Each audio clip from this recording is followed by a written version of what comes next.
Ito na yung bato sa kidney, sa right kidney ni Bangis. Ang laki ano. Within 24 years, kasi nung 24 years old siya, napiran siya sa kidney stone. Yan, ganyan kalaki din yung na-opera sa kanya. Ayan. Tapos, after 25 years, bumalik ulit yung kanyang bato at ganyan din kalaki. So, 2 times siyang naoperahan. So, ngayon, nandyan sa Zamboanga doctors. Okay na. Nasa recovery room siya. At naging successful man. Pero yung right kidney niya itinanggal na kasi hindi na kasi nagka-function.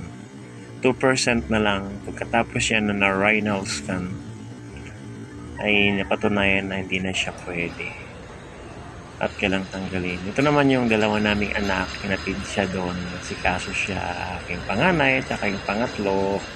Ay mga ate, very supportive naman ang mga ate sa kanilang mother. Wala ako dyan guys kasi nga dito ako sa Ipil and natid na sila sa operating room. May 11 a.m. Monday. Ayan.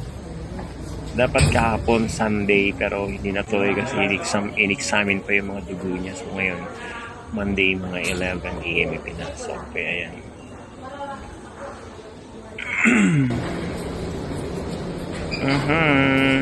Opera na si Bangis. Ay yung bato niya. Ito na nga yung bato niya. Nakalagay na dyan. Ang tagal niyang dinala niyan pero parang wala siyang sakit eh.